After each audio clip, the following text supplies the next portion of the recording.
നമ്മൾ സ്ത്രീകളെല്ലാവരും സാരി ഉടുക്കുന്നവരാണല്ലോ. 80% ആൾക്കാരും സാരി ഉടുക്കുന്നവരാണ്. അങ്ങനെയാണ് ഞാൻ sari draping and box folding ക്ലാസ്സിന് പോയത്. പഠിച്ച് ആദ്യം ചെയ്യാൻ തുടങ്ങിയപ്പോൾ മുതൽ ഞാൻ ഈ അയൺ ബോക്സ് ഉപയോഗിച്ചിട്ടായിരുന്നു ചെയ്തിരുന്നത്. പക്ഷേ ഈ അയൺ ബോക്സ് ഉപയോഗിക്കുമ്പോൾ നമുക്ക് അത്ര പെർഫെക്റ്റ് ആയി കിട്ടില്ല. ജസ്റ്റ് ഒന്ന് ചെയ്തെടുക്കാൻ മാത്രം പറ്റുള്ളൂ. ഇത് ഡെയിലി യൂസ് ചെയ്യാനും ഷർട്ട്, സ്കൂൾ യൂണിഫോം കുട്ടികൾക്ക് അത്രയൊക്കെ ജസ്റ്റ് ഒന്ന് ചെയ്യാൻ മാത്രം പറ്റുന്നൊരു അയൺ ബോക്സ് ആണിത്. ഈ അയൺ ബോക്സ് ഉപയോഗിച്ചിട്ടാണ് ഞാൻ ആദ്യമൊക്കെ സാരി ചെയ്തുകൊണ്ടിരുന്നത്. പക്ഷേ എനിക്ക് അത്ര പെർഫെക്റ്റ് ആയിട്ട് തോന്നിയിട്ടില്ല ഈ അയൺ ബോക്സിൽ ചെയ്യുമ്പോൾ.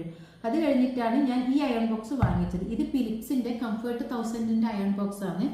ഇത് സ്റ്റീം അയൺ ബോക്സ് ആണ്. സ്റ്റീം അയൺ ബോക്സ് എന്ന് പറയുമ്പോൾ നമ്മൾ ഇതിനകത്ത് വെള്ളം നിറക്കണം. ഇതൊരു ടാങ്ക് ഉണ്ട് ഇതിനകത്ത്. ഈ അയൺ ബോക്സിനകത്ത് നമ്മൾ ആദ്യം വെള്ളം നിറക്കുക, കുറച്ച് വെള്ളം നിറക്കുക. പിന്നെ നമ്മൾ സ്വിച്ച് ഓൺ ചെയ്യുമ്പോൾ ഇത് സ്റ്റീം ചെയ്തിട്ട് വരും.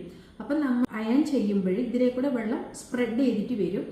അപ്പോൾ സ്റ്റീമായി കിട്ടും. നല്ല പെർഫെക്റ്റ് പ്ലേറ്റ് ആയിട്ട് കിട്ടും.